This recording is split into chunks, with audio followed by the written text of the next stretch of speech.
It is now my distinct pleasure to introduce our keynote speaker, Tim Heaphy.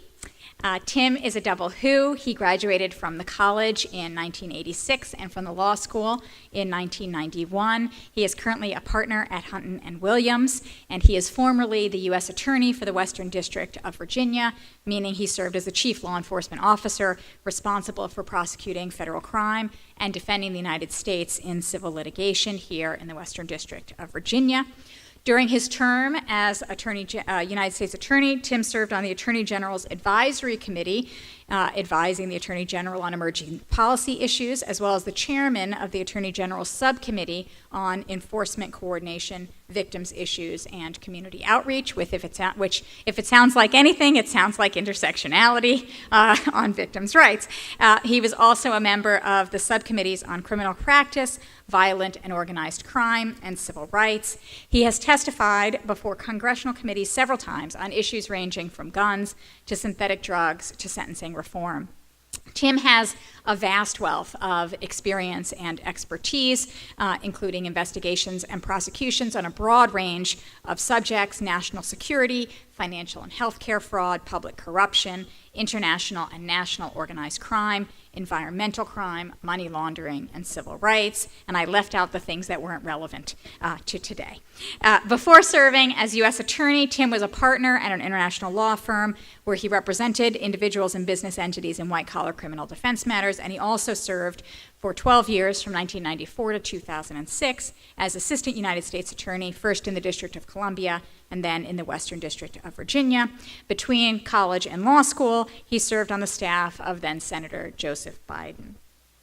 Tim's experience and commitments reflect the kind of intersectionality that we are discussing here today. As a prosecutor, he was acutely aware of the intersection between social forces and legal ones, and he thought about his role very much as going far beyond specific prosecutions for specific crimes. I was not at all surprised to hear him on the radio once. I was thrilled, but not surprised, to hear him on the radio once talking about community basketball opportunities as fitting within his portfolio as the U.S. Attorney. Outside of his day job, Tim has long embodied this intersectionality in his volunteer work, everything from the Virginia State Bar Criminal Law Section to the Virginia Fair Trial Project, the Charlottesville Police Foundation, the First Amendment Monument of the Thomas Jefferson Center for Free Expression, the Charlottesville Admiral Commission on Children and Families, the Sorensen Institute for Political Leadership, and the University of Virginia President's Commission on Equity and Diversity. In other words, Tim represents the best of UVA Law School. He is a public servant, a Renaissance man, and I am honored to say a friend of both the law school and me. So please join me in welcoming Tim Heaphy.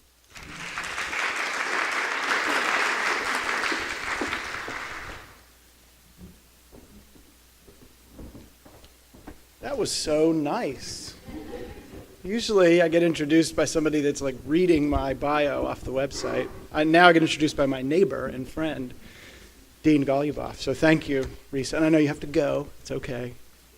So thank you for the invitation. I really appreciate it. I used to get a lot of invitations when I was the U.S. Attorney, and now nobody calls me anymore. So I'm lonely, so I appreciate this. It gives me a chance to meet all of you and talk about something that really matters to me, which is crime victims. I have spent my career, as you heard, in the criminal justice system, working with a lot of victims of crime.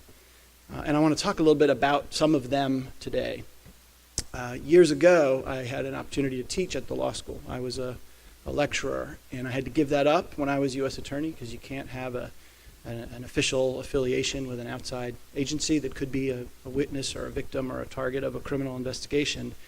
But I learned when I was teaching that students like hearing about real stuff, about practice, about cases. And my initial reaction of I don't want to be that guy that's always telling war stories, I got sort of overrun over time by students' real zeal to hear about practice. So I'm going to talk a little bit about real situations, and I think we'll get to intersectionality and some policy stuff through those stories. So let me start by talking about what a victim is, because I think it's important as a threshold to realize that victims are not just the people themselves who are assaulted or from whom things are stolen. Victims of crime really often include all of us.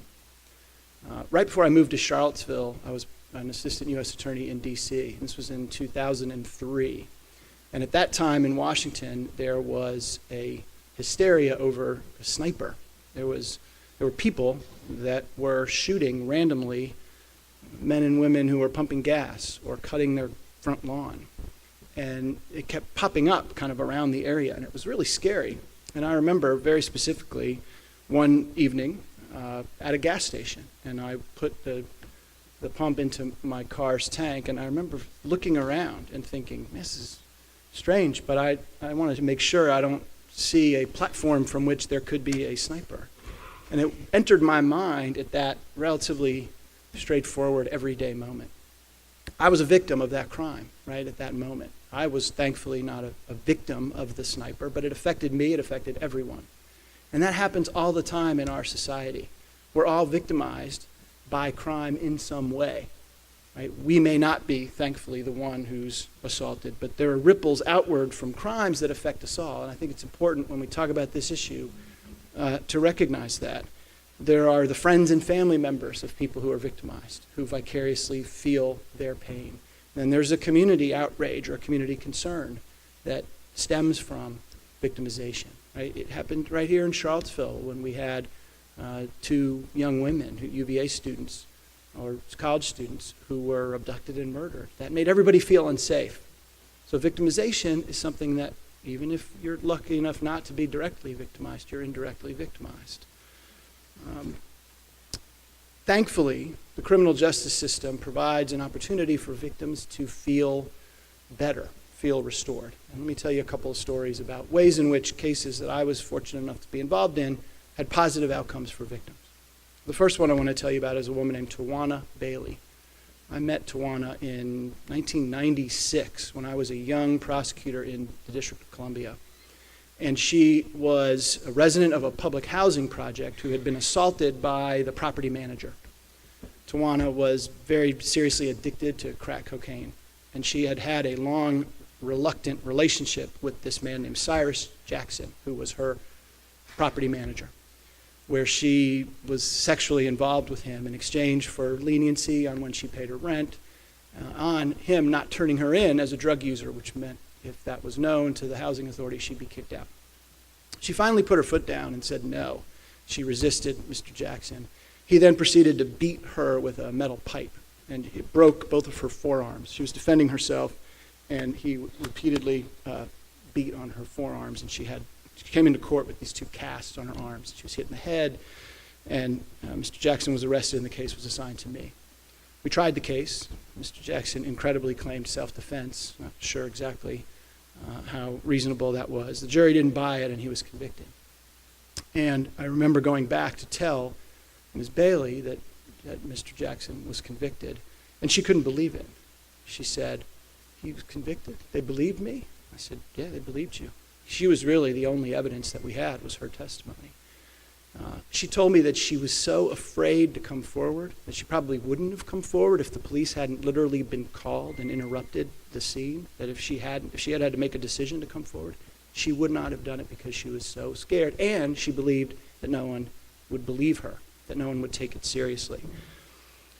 She felt through that process stronger, better about herself. Just the fact that the system took this crime seriously, right? A drug-addicted resident of public housing who was beaten up, she kind of expected that kind of treatment.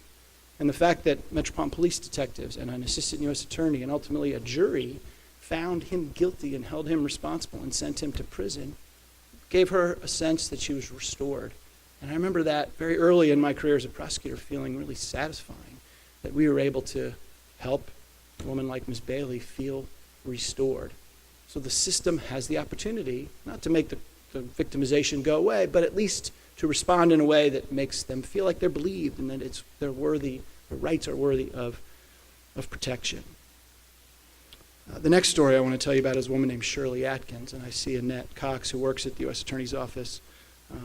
She was there for this trial. This was a more recent case in which Shirley Atkins' son was a man named Janelle Green, and Janelle was a drug user who stole a package of crack from a drug dealer who subsequently shot and killed him. And the case was cold. It was a state case, and they couldn't find out exactly who did it. The girlfriend of the man we thought did it had lied in the grand jury, giving him a false alibi. When I became U.S. attorney, we sort of took on this then cold case, got the girlfriend to admit that she had lied in the grand jury, and brought a federal criminal charge against the man who had killed Janelle Green. And tried the case in federal court. And during the trial was the same week that the George Hughley matter, the UVA lacrosse case, was just up for preliminary hearing. CNN, ABC, national news up the street for the Hughley preliminary hearing. My case, where the victim was an African-American drug-addicted thief who was killed by a drug dealer, the courtroom was empty, except for Shirley Atkins, the mother of the victim. So the disparity between the level of interest in those cases, that played out throughout my career, right? The criminal justice system is one in which the relative value we place on certain human lives over others really dramatically plays out. And I don't mean to disparage in any way the Hughley matter. That was a terrible tragedy and worthy of attention. But that kind of thing happens in our system all the time, and nobody pays attention if the victim is not beautiful or privileged or rich or has status. So the disparity in that case was really striking. But after the conviction, Annette was probably with me, I went back into the witness room to tell Ms. Atkins and the family that she had gathered that Antoine Jackson, the defendant, had been convicted. And this was a mandatory life sentence. And based on what we had charged, he was going to go to prison for life, no chance of parole. He'd be held accountable. And Ms. Atkins was crying. And I said, "I'm sorry, Ms. Atkins, I know that this doesn't bring your son back, that this is still a sad day." She said, no, I'm not crying because of that. She said, "I'm crying because you people cared enough about my son to do this, to bring this case." And she hugged me because we cared. I said, "I'm just doing my job, right? This is what we do." But the detectives and Annette and the lawyers, she felt like the system cared enough about her son, who society had not cared always about. And that, again, touched me. The system protects everyone, whether you're a drug seller or a drug addict or a privileged UVA student. When you're violated, the system is there to protect you. And when victims see that, it's a manifestation of the equality that our system stands for. That's the system at its best. Pursuing these cases gives people a sense that the system cares, and it credits their suffering, credits their pain. Now, on the other side, there are times when victims leave an encounter with the system unsatisfied, and I've had several of those encounters as well. Back in D.C., when I was soon after the Tawana Bailey case, I had another robbery case assigned to me in which the victim was an older man who had glasses and was walking home from the subway, and he was knocked to the ground, and he was wearing a fanny pack. This was in the 90s, okay? Fanny packs. I'm not sure they're ever cool, but they were at least, this guy was sporting a fanny pack, and the robber went into the fanny pack, removed his wallet and money, and fled. Short time later, someone who sort of matched the general description was stopped. He had, I think there was some change in the fanny pack. He had change in his pocket. He was brought to the scene of the crime where the victim was still there, and he was identified. That's called a show-up identification, and it's legal because there was general consistency with whom he described as the robber and the person who was stopped. So there was a case brought to me against this man who had been identified by the victim in the show-up. So as I'm preparing to try this case, the defense lawyer comes to me with two pictures, two booking pictures, one of his client and another of another guy who looked a lot like his client, who turns out had a record for strong-arm robbery, who lived a few blocks away from where this occurred, who was out at the time of this offense. And he said, "My guy swears it wasn't him. He's heard chatter in the neighborhood that it was George," and George was the other guy in the picture. I said, "Thank you for bringing that to my attention now before trial as opposed to springing that mid-trial. If that's accurate, we'll get to the bottom of it. Let me talk to my guy, my victim."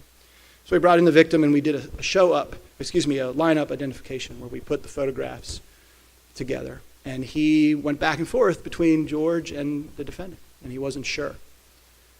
So I said to him, "Sir, we have to dismiss this case. We can't go forward. I can't be sure that you've identified the right person. He said, what do you mean I didn't identify the right person? I saw him. His police officers brought him to me, and that was him. I'm sure of it. I said, I understand that you're sure of it, but it was quick and your glasses were knocked off, and I can't be absolutely sure that I can prove this beyond a reasonable doubt. And to be honest, I'm not sure that you've identified the right person. So I have to dismiss this case. And he was furious, so angry that me, had second-guessed him. And the reason I tell that story is that victims are not our clients. As prosecutors or police, the system doesn't represent victims. The prosecutors represent the cause of justice and have an obligation to do what is fair and what's right. And if there's ever any uncertainty about whether you have the right person or you can't prove something beyond a reasonable doubt, you have an ethical obligation to let that go. I could have been wrong and he could have been right, but we couldn't be sure, and that meant we can't go forward with that case. And even though the victim was angry, that was consistent with the higher obligation that prosecutors have to do justice. And this is a tricky relationship because you can't help as a person when you work with crime victims to feel like their lawyer, to feel like the one that wants to do for them what we did for Tawana Bailey and make them feel like we credit them and understand their pain and are there to help them get justice. And that's powerful, but it can be dangerous because it can cloud your objectivity and your judgment. I'm looking at Ron Huber, who runs the U.S. Attorney's Office here. And he's been in that situation again and again where you want to be empathetic and you want to infuse your presentation with the outrage that the victim feels, but it can't cloud your objectivity and your dispassionate judgment about what's right.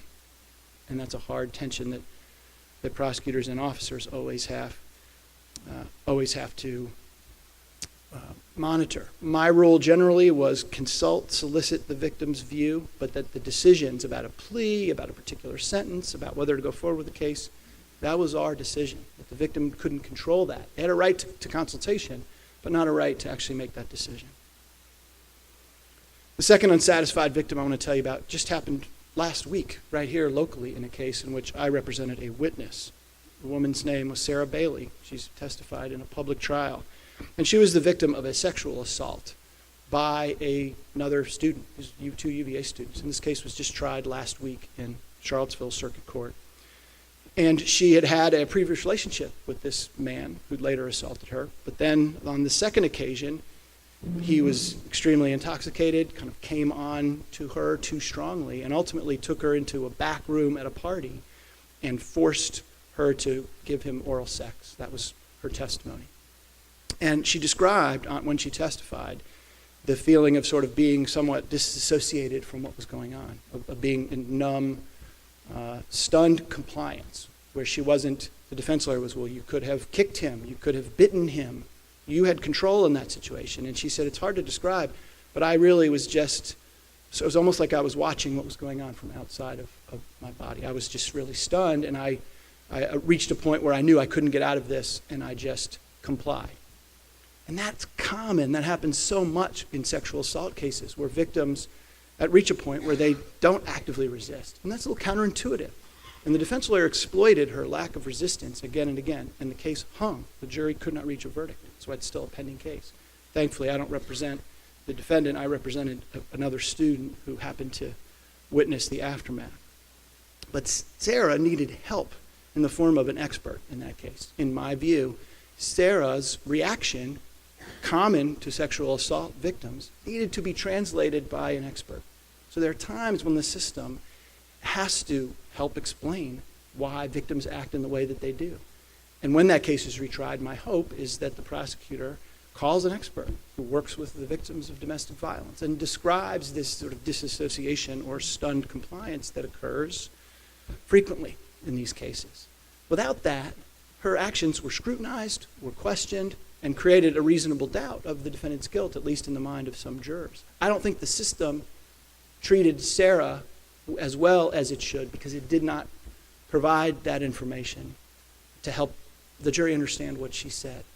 And she left horribly upset. She was challenged. Her credibility was challenged. The defense theory was essentially she was embarrassed because she got caught doing this voluntarily at a party. Fairly aggressive challenge from the defense that I think backfired in the minds of some jurors. But it would have been a lot harder to make that argument in the face of an expert's testimony. we'll see what happens when that case is retried. Now, whether the system provides a positive outcome or a negative outcome for the victim, regardless, there's tensions that I want to highlight for you before I stop. A couple of things that in this process of trying to give victims a sense of completion and satisfaction that arise, that everybody in the system has to be mindful of. I was fortunate to be a part of the committee that President Sullivan formed in the wake of the Rolling Stone article to re-examine the university's sexual misconduct protocols. What's the adjudicative process that will be implemented when a student comes forward with an allegation? What services for victims will be made available? When do those allegations have to be reported to law enforcement and go into the criminal justice system? Those are hard questions that we wrestled with. And the goal, our charge, was let's get this right. Let's examine what schools do around the country, and let's come up with the best practice, gold standard, for how this very difficult issue should be handled on college campuses. And it quickly became apparent that it's really hard to simultaneously create a victim-centric process and provide due process to the accused. Right? The goal of the process is to make victims feel comfortable coming forward, give them control over whether it goes to law enforcement, whether it's a formal charge or an informal. There are lots of options that the men and women who make these allegations have when they come forward, and you want to give them as much power as possible. You also, in the process, we decided not to force a confrontation, right? There's sort of these mini trials, these adjudicative hearings. The victim tells his or her story, and then separately, the accused has an opportunity to tell generally his story. There is no confrontation, and that, again, is a attempt to make victims feel empowered to come forward and not afraid of being re-victimized by the process. As you can see, that is hard if you're accused. Okay? If you're accused of an unwanted sexual advance at a party or sexual encounter that you say was consensual, you want a fair process by which you can have an objective, neutral fact finder evaluate the evidence and make a finding that's fair, that is based on due process. And without confrontation, that's difficult to do. The due process protections we put in place are advisors, right? There are lawyers or other students that can get involved for the accused or for the victim or for witnesses. There's also several levels of appeal. There's an initial finding, and then there's a more experienced group of administrators to whom something is appealed. So there's some semblance of due process, but it's difficult. So how do you create a system that simultaneously gives victims ultimate power and fairness to the accused? That is just inherently difficult. You can't do both completely. And schools around the country, despite the best efforts to get this right, continue to struggle with that. The other issue that has attention is victim impact testimony and its impact on jurors. Another victim that I was fortunate enough to get to know during my time as a prosecutor was a man named John O'Connell. And John O'Connell was a former New York City homicide detective who sent his son, Keith O'Connell, to James Madison for college. And Keith developed a relationship with a woman named Ann Olson. And Ann had an old boyfriend who was very jealous. And Brent Simmons, her old boyfriend, would repeatedly call Ann and harass and ultimately stalk Ann after their relationship ended. And this was when she and Keith became involved. And one night, Brent Simmons drove from Florida to Harrisonburg and shot and killed both of them. Killed Keith O'Connell, we think, first, because he was laying on his back with a gunshot wound to the head on the porch of an apartment, and Ann Olson was found inside the apartment, crouched over into the sort of arm of a couch, shot in the back of the head. So it looked like Keith was killed first, and Ann was killed second, both shot point blank in the head. This was a death penalty case that I tried in federal court down in Abingdon, Virginia. During the trial, Brent Simmons was convicted of the crime, and we moved on to the sentencing phase. And in the sentencing phase of a capital case, victim impact testimony is admissible. Payne versus United States, Supreme Court held that is a valid consideration for jurors in death cases to consider. John O'Connell was our first witness in the sentencing phase. Gravelly voice, tall, gray hair, used to testifying because he'd been a homicide detective himself. And he told about a 10-minute narrative about Keith's acts repeatedly of generosity.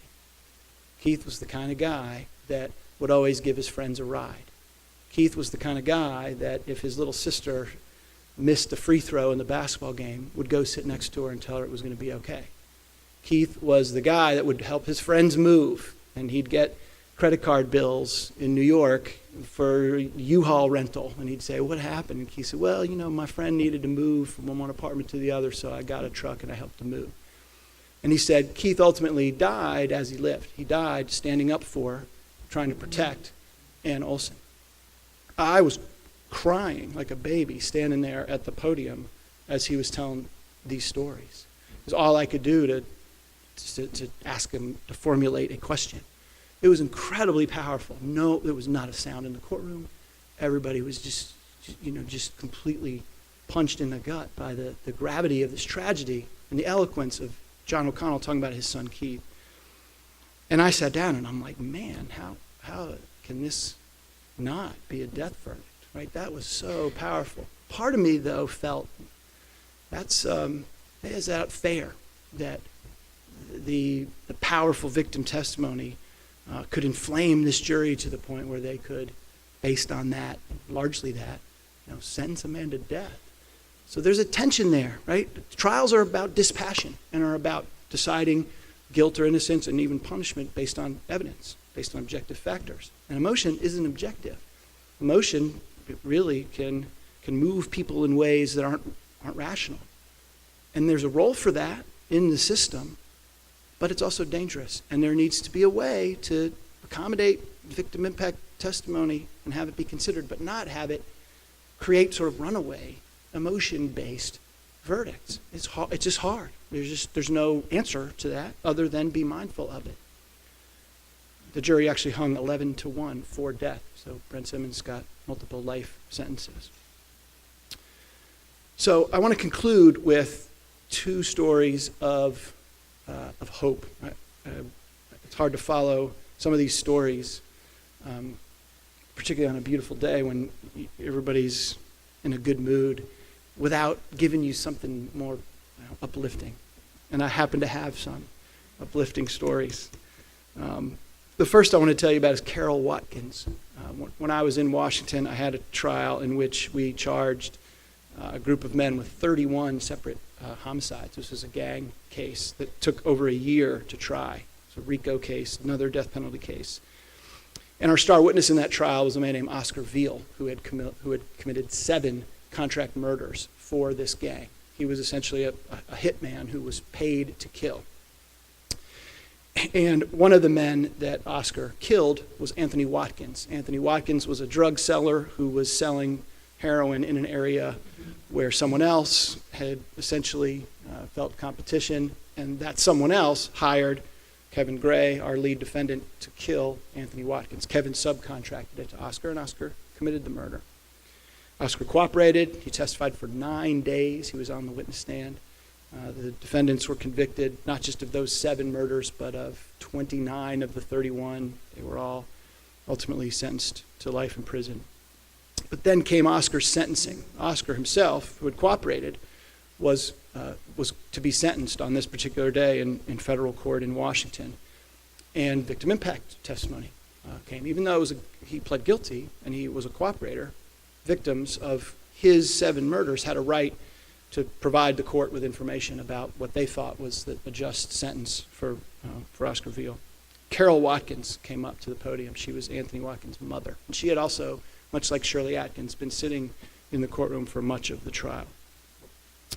And she said, Oscar, I want you to look at me. And she addressed him directly. And he turned and he looked at her. And she said, I want you to know that I love you, that I forgive you for what you did, that I'm a Christian and that I believe, I hope that you, when you someday meet your Maker, that he will forgive you as well. I love you and I forgive you. And I'm getting chills just telling the story because it was such a poignant moment in the courtroom of grace and forgiveness of this woman whose son was killed, addressing the killer of her son and saying, I love you.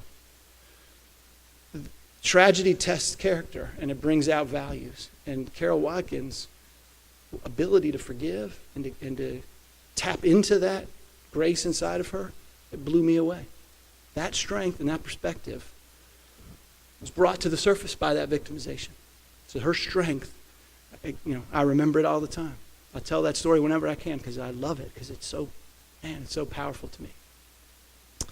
The other story that I want to end with, it gives me hope, involves Virginia Tech. One of the things that I got to do as U.S. Attorney was go around the district when there were anniversaries or events or things where law enforcement was somehow involved. And on the third anniversary of the mass shooting at Virginia Tech, it was April 16th of 2010, I was invited to go to Virginia Tech to participate in this run in remembrance of the shooting. There were 3.2 miles because there were 32 victims of that mass shooting in 2007. And when I got to the race, I was with all the ATF agents because the ATF guys had been the first responders and had actually gone into the classroom buildings where all the bodies were located. And this was very emotional and very personal for them.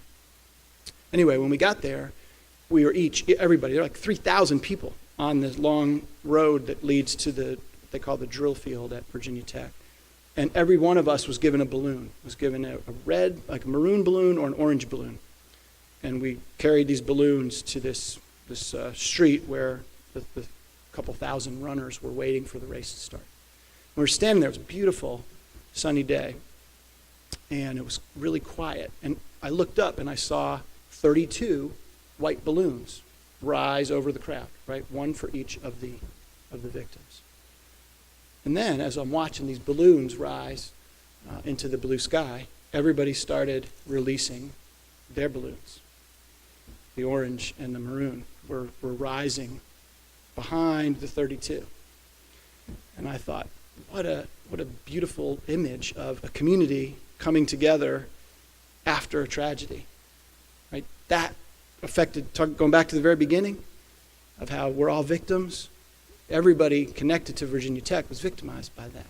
But they came together and they found ways like this day to lean on each other in the face of that victimization, to help each other cope. It brought the community in a weird way come together. And those balloons rising together behind the 32. To me, it was like a perfectly beautiful symbol of that, right? Communities come together and coalesce sometimes in the face of tragedy. So victimization is awful. We'll never get away from it. The system will continually try hard to react to it in a way that's thoughtful and sensitive and positive and helps the people who are victimized. But it's an opportunity for character, for love, for grace, for coming together. That's why I'm drawn to this work, and that's why I would encourage any of you who are thinking about using your law degree to do something that impacts the world. Criminal justice system is a great place to do that. Right? Stories like this you'll have yourself if you choose this system. You can help crime victims. You can wrestle with these tensions. So I hope some of you listen to what I said today and are maybe motivated to pursue some of this yourself. So thank you very much for having me. I really, really appreciate the chance to talk about something this important.